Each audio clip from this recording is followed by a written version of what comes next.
Ça là, c'est un cadeau qu'on m'a fait il y a quelques années. C'est un livre qui compile toute l'histoire de la diplomatie française depuis 1945. Trop cool hein, le livre est joli mais surtout il est énorme, 650 pages. Et d'ailleurs ça s'entend quand on le referme. Et c'est peut-être pour ça que quand on me l'a offert, je l'ai reposé. Mais depuis, j'ai développé ma méthode pour lire et mémoriser des livres complexes, car très denses, en un rien de temps. Et vous le verrez, si j'ai choisi cet ouvrage, c'est parce qu'il symbolise un choix important que j'ai pris dans ma vie, et que c'est peut-être un petit peu pour ça que je tenais absolument à le finir. Donc d'après vous, c'est jouable 650 pages en moins d'une heure? Bon, on voit ça à la fin. Quand je m'attaque à un gros livre à lire, ma méthode se subdivise en 3 parties. Commençons d'abord par ce que j'appelle l'approche. C'est une des 2 phases qui va précéder notre lecture. Métaphoriquement, voyez-vous un peu comme un peintre qui se décide à commencer son œuvre. Avant de se lancer, il regarde sous tous les angles possibles son modèle. Pendant l'approche, nous, lecteurs rapides, ou plutôt lecteurs intelligents, on va vouloir s'imprégner de l'ouvrage. Ici, je commence toujours par la dimension quantitative de l'approche. Combien de pages, par exemple, je vais avoir à lire? Puisqu'on parle des chapitres, jetons un coup d'œil au sommaire. On y voit que l'approche est chronologique. C'est un avantage que j'aime beaucoup parce qu'on va le voir dans la phase de lecture, la chronologie me permettra de beaucoup mieux suivre le fil du récit. Bon, vous allez voir, dans cette vidéo, on va principalement se concentrer sur la dimension de lecture rapide. Je vous montre un petit peu comment je m'y prends sur différents types de textes et on va le voir dans les prochaines. Et en fait, il y a une infinité de différents types de textes avec des complexités totalement différentes. Et l'idée, c'est que dans les prochains formats, je vais encore aller plus loin en essayant de vous montrer comment finalement je prépare déjà ma mind map de telle manière que finalement au moment où je termine mon bouquin, eh bien ma mind map est déjà quasiment prête et j'ai plus qu'à la mettre sur Xmind par exemple pour que ce soit directement facile à apprendre. Continuons et regardons plus en détail le contenu des pages. Ici on reste toujours dans la démarche quantitative, je vais pas encore regarder le contenu du texte mais plutôt sa présentation. Quelle est la mise en page d'abord? Ça me permettra de préparer ma vision périphérique et de savoir à quelle densité d'informations je vais devoir faire face pendant ma lecture. Idem sur la taille de police d'ailleurs. Mais je remarque aussi dans l'agencement des parties du livre qu'il y a d'autres éléments assez particuliers et spécifiques à cet ouvrage. Par exemple, il y a des documents avec des photos, des lettres qui me sont partagées à chaque chapitre et on verra juste après comment tirer un maximum de ces documents pendant notre lecture. Ça me servira aussi pour ma mind map et pour ma mémoire visuelle, notamment si c'est un chapitre dont j'ai particulièrement envie de me souvenir. Un point supplémentaire qui me sera aussi super utile, c'est ces petits encadrés chronologiques. Ceux-là, je les ai repérés directement. Ils me serviront à me fixer le cadre chronologique et historique du chapitre que je vais lire et du coup ça me permettra d'être beaucoup plus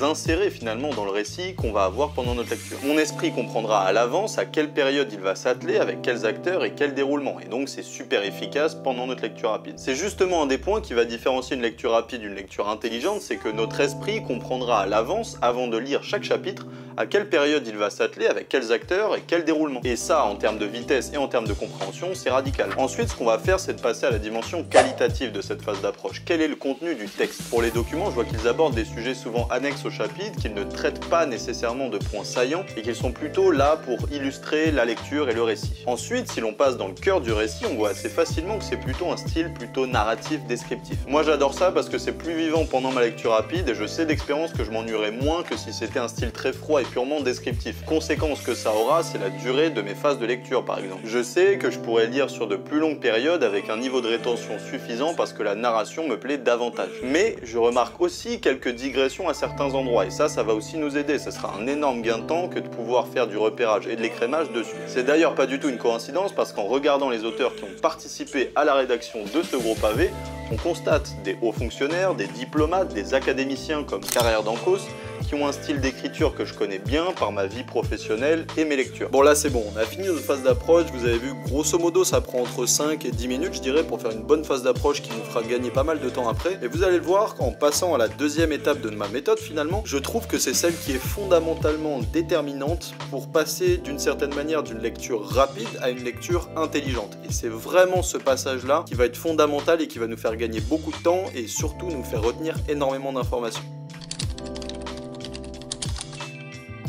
Bon, la première étape, elle est passée. Revenons à notre métaphore de la peinture. Maintenant qu'on a épié notre objet sous tous ses angles et qu'il n'a plus vraiment de secret pour nous, ni de zone d'ombre, il nous manque cependant une chose. Qu'est-ce qu'on va vouloir montrer de cet objet? Appliqué à notre lecture, qu'est-ce qu'on va vouloir en tirer? Quels apports dans notre vision du monde, dans notre philosophie de vie ou même dans nos performances, ce livre va nous donner. La principale différence entre la phase d'approche et la phase du périmètre, c'est qu'elle sera à chaque fois différente en fonction de comment fonctionne votre esprit et de ce que vous êtes en train de lire. Je m'explique, le travail rapide qu'on vient de faire sur l'approche, objectivement et avec un peu d'entraînement, tout le monde peut y arriver et peut arriver à un résultat assez similaire de celui que je viens de dresser. Pour le périmètre, ce sera impossible. Il sera entièrement défini par vos besoins et vos intérêts propres que vous voudrez tirer de cette lecture. Et l'avantage, c'est que pour avoir pratiqué cette méthode pendant plusieurs années maintenant, je peux vous dire que chaque lecture supplémentaire que j'ai faite m'a fait progresser sensiblement dans cette démarche. Bref, commençons. La première question est: pourquoi lisez-vous cet ouvrage? Que voulez-vous précisément y apprendre? Je me mets volontairement en situation pour vous montrer que cette question n'est pas anodine et qu'elle nous fera gagner un temps colossal. Mettons que je sois étudiant à la fac en géopolitique comme par hasard et que je lise ce livre parce que j'ai un examen en début de semaine prochaine dans le cadre d'un cours intitulé La France en Asie. Allons plus loin, mon prof, un historien qui a passé de longues années à étudier l'influence française en Indo-Pacifique, a écrit de nombreux ouvrages à ce sujet qui ont la caractéristique d'être très profus en information et très bien rédigé. Je sais aussi que mon examen sera une dissertation. On le verra dans de prochaines vidéos. Si votre examen est un QCM, un passage à l'oral, un PowerPoint ou autre chose,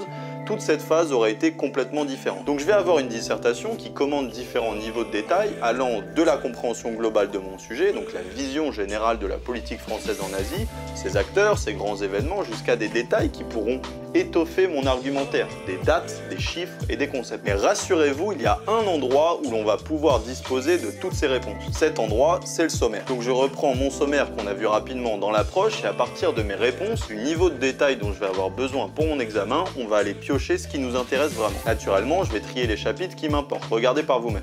Sur notre sujet, on va voir que ça va être plutôt pertinent du coup de se tourner vers ce qui est asiatique. On voit ici le Japon, on a quelque chose sur l'Inde, sur l'Indochine, la Chine, la Corée du Nord, le Cambodge, Saigon, etc. Mais on va aussi constater que par exemple, en Asie centrale, par exemple, je pense à l'Afghanistan, géographiquement à la croisée Eurasie, et donc qui peut être assez pertinent dans notre sujet. J'ai repéré un petit peu les chapitres sur lesquels je vais me concentrer pendant ma lecture. Faites attention à ne pas écarter des chapitres qui peuvent être liés de près ou de loin à votre sujet. C'est une compétence que je vais vous aider à développer, mais au début, c'est clairement dépendant de votre expérience et de votre culture générale. Dans le cadre d'un sujet sur la France en Asie, on aurait pu avoir des chapitres qui aborderaient des situations multipolaires où l'Asie, par exemple à travers le Japon ou les dragons asiatiques, aurait pu être présent dans le texte et donc nous donner des informations pertinentes pour notre examen, mais qu'on aurait pu virer pendant notre phase de périmètre, tout simplement parce que le titre du chapitre ne les aurait pas mentionnés par exemple. Bref, quand on a ces idées en tête, on est prêt. On va enfin commencer notre lecture et vous allez le voir, elle va être totalement préparée et orientée par ces deux phases préparatoires. Pour être honnête, c'est vraiment pour ça que j'adore cette méthode. En fait, je me suis rendu compte qu'en la créant au fur et à mesure des années, je trouve qu'elle a un avantage colossal, c'est que ces deux parties, cette première phase d'approche et cette seconde phase de périmètre, bien que finalement on n'ait toujours pas commencé à lire, vous allez voir à quel point ça facilite la lecture, comment ça nous permet d'exploiter au maximum nos techniques de lecture rapide et finalement d'être de plus en plus optimal sans pour autant se stresser sur le fait de vouloir lire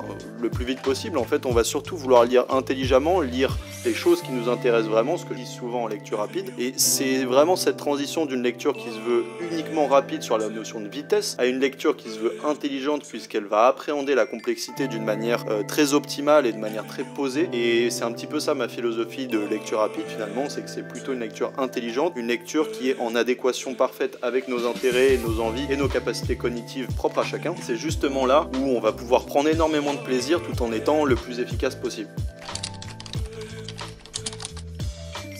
Bon, je crois qu'on est bon. On a scruté notre modèle, on est clair sur ce qu'on veut faire de ce modèle et on va enfin passer à la peinture. Donc préparons pour cela nos outils. Juste avant de se lancer, faites-vous une petite note sur les chapitres que vous allez lire en profondeur. Vous allez y mettre les numéros de page des chapitres que vous avez notés dans le sommaire. De même, si vous pouvez, mettez cette note sur une page vierge ou sur votre logiciel de mind mapping et faites votre page de mots-clés dessus sur la même feuille. Pour cette lecture, j'ai commencé par les pages introductives et les pages de conclusion, de telle manière à ce que ça me donne les bases chronologiques de la fin et du début du récit et que ça me permette d'encadrer où on décolle et où on va atterrir. Et j'ai fait ça parce que dans notre phase d'approche, on a vu que c'était un ouvrage chronologique et pas thématique, auquel cas ça aurait eu peut-être un peu moins de sens. Sur les chapitres qui ne m'intéressaient pas, dans le cadre de ce que j'ai défini dans mon périmètre, je fais malgré tout un balayage assez rapide. Le balayage, en fait, il est super utile parce que vous allez vous concentrer pour trouver des mots-clés qui sont directement reliés à ce que vous voulez trouver dans ce livre-là et ça vous permettra de faire un écrémage et un repérage assez fort et de balayer très rapidement les pages. D'ailleurs, que vous soyez étudiant ou professionnel, moi ce point-là je le trouve fondamental parce qu'il m'aide souvent sur un point que j'ai pas encore abordé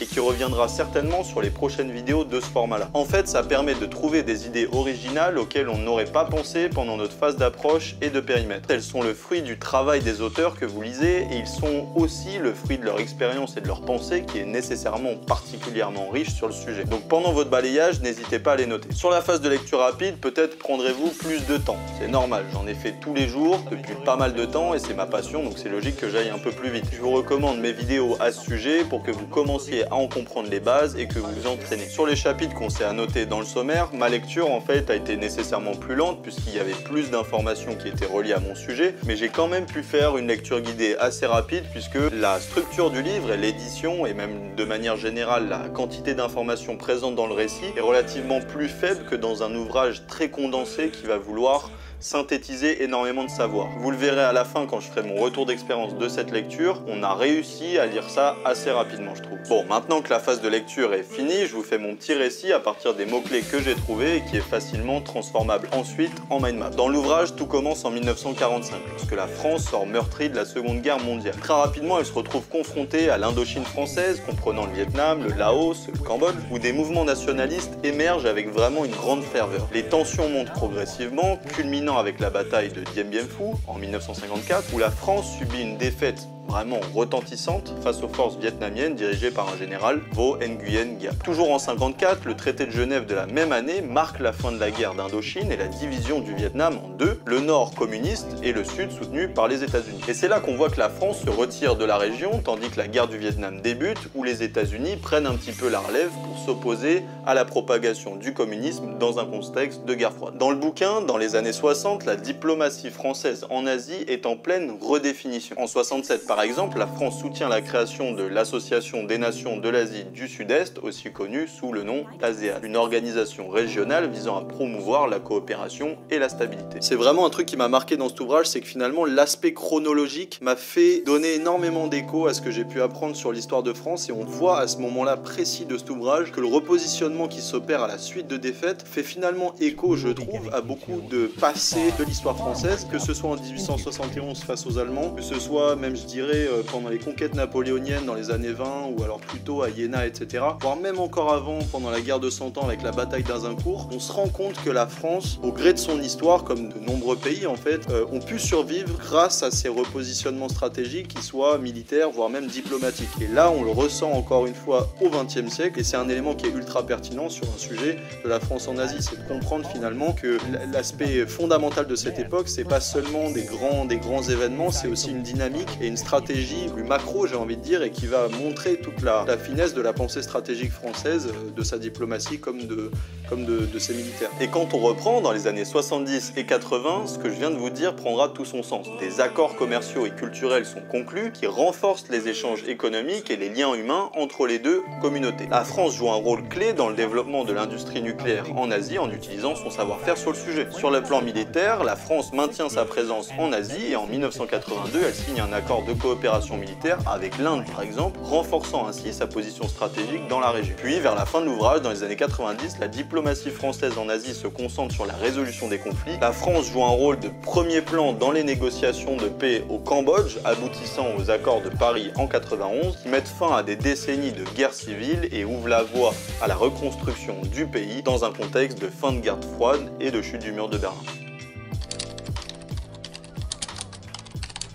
Bon, maintenant passons au retour d'expérience. Ça va être une partie récurrente dans tous ces formats où on va essayer de s'améliorer ensemble en regardant quelques erreurs que j'ai pu faire ou encore quelques bonnes choses que j'ai faites intelligemment. Bon, déjà, est-ce que j'ai tenu mon défi pour cette première vidéo? Pour m'être chronométré, j'ai mis un peu moins de 45 minutes pour lire les 240 pages concentrées sur l'Asie et une dizaine de minutes pour balayer les autres chapitres. En tout, ça nous fait environ 55 minutes. Par contre, je dois avouer que j'ai pas réussi à lire sur des phases aussi longues que ce que je pensais avec la dimension très narrative du bouquin. J'ai fait une pause de 5 minutes au bout de 20 minutes, puis ça m'a permis de reprendre encore plus rapidement après. Comme je vous le dis souvent, quand on aborde des livres complexes, ici complexes par le nombre de pages et pas vraiment par la complexité des sujets abordés, on va utiliser les pauses comme des outils hyper importants pour digérer l'information qu'on vient d'absorber et pour être plus efficace sur notre lecture rapide après la reprise. Ce livre, c'était un cadeau de la part de mon grand-père, j'ai vraiment adoré le lire. C'est aussi bien un livre de contenu qu'un livre d'exposition, les images, les documents, les citations que vous avez pu lire dans cette vidéo sont toutes très bien trouvées et très intelligentes. Et je vous mets en description sa page sur Chasse au livre si vous souhaitez vous le procurer à moindre prix. Avec du recul, j'ai adoré lire ce livre parce qu'il symbolise un peu le tournant que j'ai failli prendre dans ma vie en voulant passer l'ENA, enfin l'INSP aujourd'hui, et aller travailler dans la diplomatie française en tant que haut fonctionnaire. Et même si j'ai décidé de ne pas me tourner vers cette carrière, je crois que cet ouvrage restera toujours pour moi une belle vision de ce qu'est la diplomatie et je vous encourage à y jeter un œil. Quoi qu'il en soit, j'espère que ce format vous plaît. N'hésitez pas à me partager vos retours et vos idées d'amélioration, si vous souhaitez que j'insiste plus sur certaines parties, etc. On le verra, c'est un format qui appelle à être renouvelé sur n'importe quel format et en fonction de n'importe quelle condition de lecture. Et quoi qu'il en soit, en attendant, je vous dis à la semaine prochaine et je vous souhaite d'excellentes lectures.